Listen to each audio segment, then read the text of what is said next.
Alright, you got the Haloview RD7. Let's not waste any time. This is the fast install. So take everything out of the box. Get it all out. Here we go. Lay everything out so you can see all the parts. And we can figure out what we need first and what we'll work on later. Okay. First thing you do is see all your wires. Now this one has one here. We're going to take this grommet off. Take that grommet off the screen. You'll use it later. I'm hooking up with a Furrion. So it has an adapter, which is this small one right here. Okay. Find that. Alright. Hook up some wires. This going to your... It's going to go to here. But if they don't connect, you need this one. See? It spins, only goes in one way, right there. Alright. And then this is how I'm going to use it. I'm not going to wire it in directly. Okay, all those go there in the cab. Now here, you have these. I already unscrewed these, turned the camera around, face it forward, so it sits how you want it on the camper. Now I had pushed this grommet into here, but we can't have it that way. So now you're going to want this plate. This plate matches perfectly with the Furrion. So you take the Furrion off, you put this right on. So that needs to be bolted together here, and then we're going to screw it into the same holes of the Furrion into the camper right there. Okay. Then the next problem you got to deal with is all the wires. Out of the back of the Furrion, you have a cable that you can plug in here. So then you have this splitter. So plug this into this one and get it tight. All right. So that's going to be your power from to the Furrion. This is going to go to here and go to the front to here. Okay. And this go into the Furrion, and this will go to here.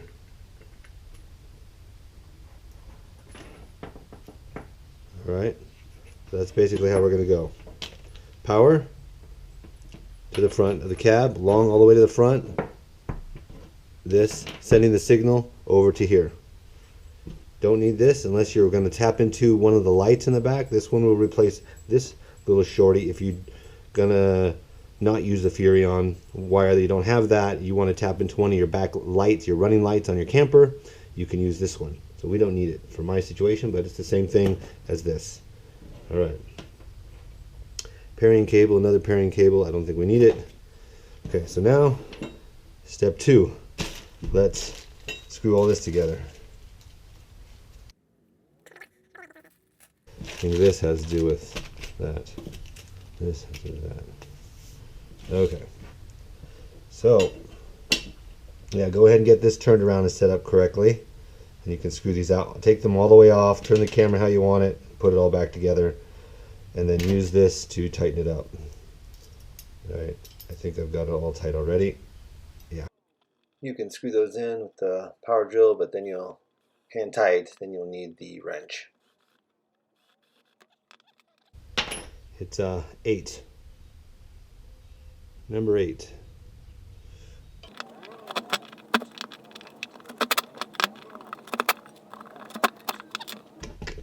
Okay, then you're on there. Here you go like this.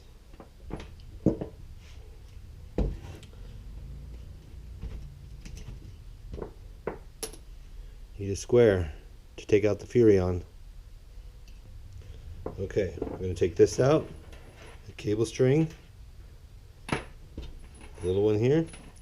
That's going with us. This all the way to the front of the camper. This one. We can go ahead and hook this on here.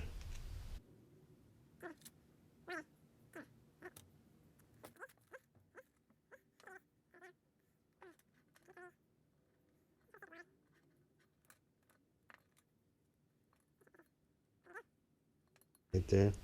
This sleeve goes over it. This is your waterproof sleeve. So after plugging that in, then I'm just to the camera, I'm just gathering up all the parts I need to work on top of the camper. Don't forget that little grommet you took off the screen cable. All that is for the cab. Let's go. All right, we've got to take the Furrion off. Again, you need the square head.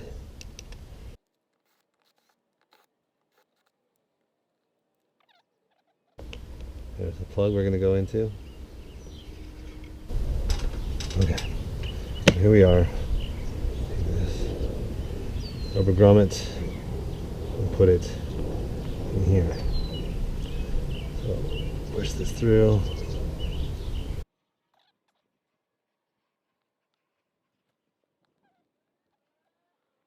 Here I'm considering using the Furrion pad rubber seal over the top of my little grommet, but it makes it spongy there. It doesn't quite fit nice, so I decided against it. Alright, I'm going to speed through this part, but I just cut out a piece of the tape that's made for RVs, the roof usually to hold stuff down.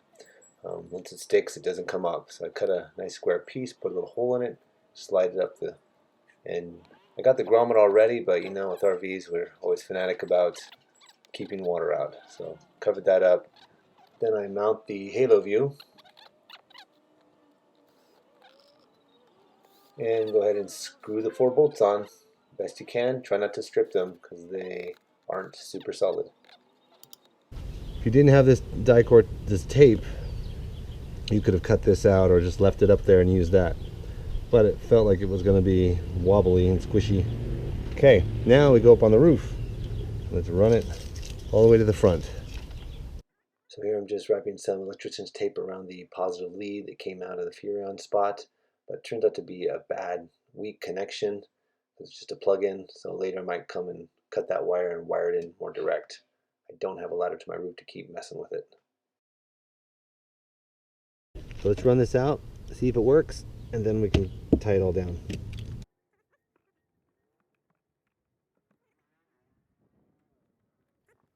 Alright, plug it in at the front, screw it on good, slide the sleeve over it. There's an extra one there you don't need.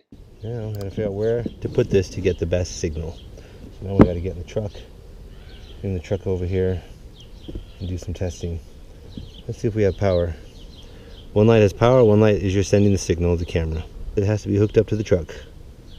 Have the running lights on, you get power. So we don't have constant power. So here we go. This is the RV tape. I got 50 feet of it, more than I'll ever need. RV sealant tape, natural white gel. Okay, 4" by 50 feet. So use this anywhere. When I put the solar panels on, I use this to cover all the wires. I can use this to cover these wires too, but we don't want it down that permanent. That is hard stuff to get off. All right, come back, grab all your stuff here to go to the cab of the truck.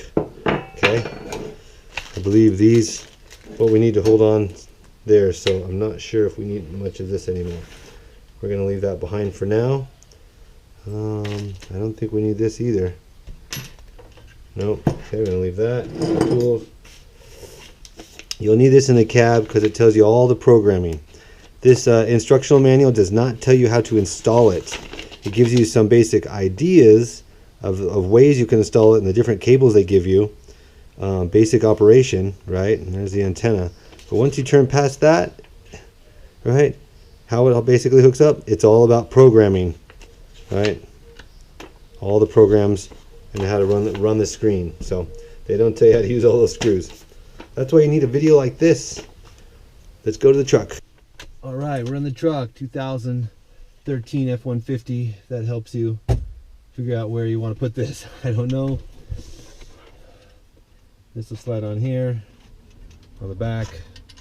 Right, the grommet, pretty obvious. Okay. And then where are we going to put it? These will bend to fit whatever curves you might have to deal with. I definitely put it here if it wasn't for all this phone holder and everything. I don't know how well it's going to stick to that. And the antenna's got to be on there. Antenna.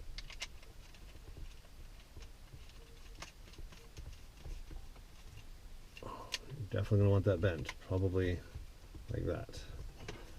All right, I've decided that I definitely don't want to drill any holes here, just for RVing once in a while. I'm gonna go right here. It's in line. I can turn it, put it right in line with my scene. It's a really high quality screen apparently. So, as you know, We're just gonna hook it up right there. Right, so I peel off that 3M sticker. They do suggest you clean that dash really well so it stays stuck good. And put it on there, and angle it in the right angle. Push the little round tabs down to curve with the dash if it needs to be, and you'll be good to go.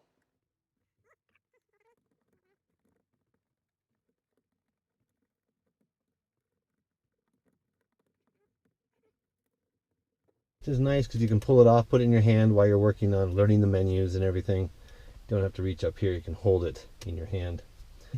Goes to your plug, and on this car, in the glove box down in there in the corner, we've got power.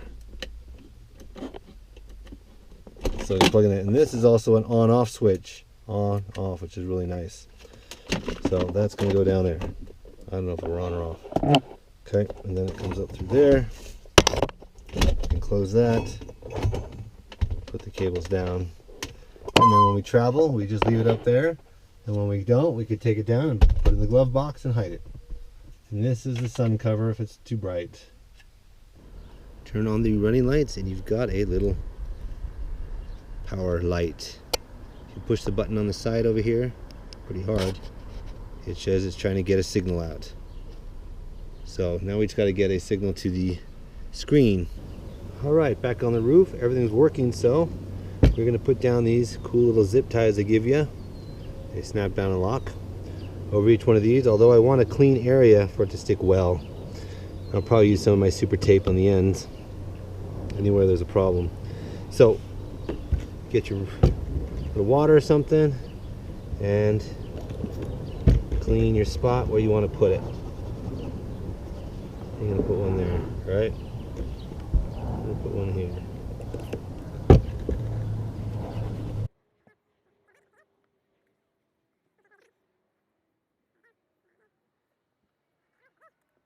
Slide it through here, goes up like a belt buckle. You can get more than one wire in there if you want to do doubles here. We probably will. Snap it down nice and tight. Probably do one on this here. Here. Say to do about every foot. That's what I did, and I used about all of them in a 27-foot trailer. If you're longer than that, you'll need to go bigger spacing. So lay them all out first, and then put them down.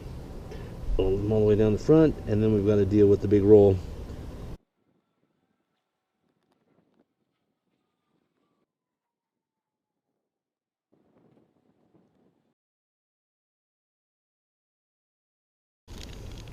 Take the 3M tape they give you, put it on the back of this.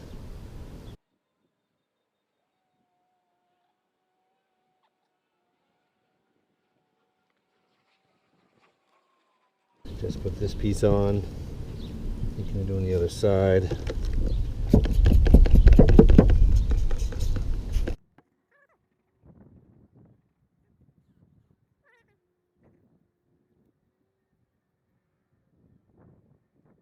That shouldn't be going anywhere.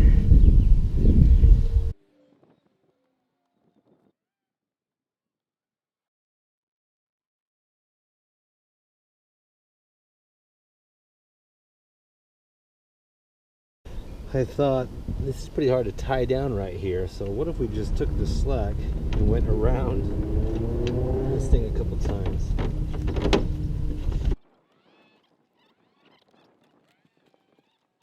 So now that's gonna be a lot easier to coil up.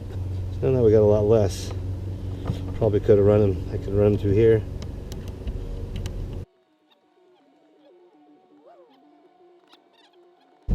Okay, now I might put some of that tape across here to hold it long term. We don't want this going anywhere. Flopping, bouncing.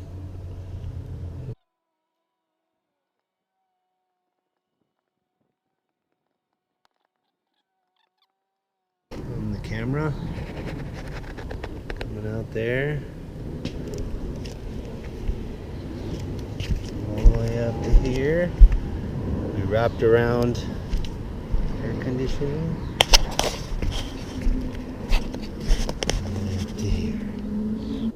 All right, there it is, installed and done. And these are your leftover parts. You can go ahead and throw them back in your box. We didn't use a bracket, so we didn't need the knobs. The pairing cable, not sure how that's going to help you. But this is if you need to wire it in to one of the lights or something in the back for power to the camera. A shade screen, I still might want that, so I'm going to pull that aside. Screws, done. And the wrench, if you want to adjust that camera, you're going to want that with you. So drop that in your little toolbox that you take camping with you. Alright, that's it. You can package this up, throw it away, keep it for parts, whatever you want to do. If you enjoyed that, if that helped you get that done fast, then please like and subscribe, and we'll catch you in the next video, guys. Thank you. Bye. Just a quick point here in post-production. After a trip, it worked great going out, but coming home, the video did not work because the power had disconnected again. So I'm going to go up there and cut those wires and wire the two positives together and give it solid power, then probably just wrap some electric tape over it and put some of that RV tape over the top of that, and I'll be solid. And if you'd like to buy the Haloview, please click in the description, the Amazon link, and it helps us out a little bit. Thank you so much. Have a great day.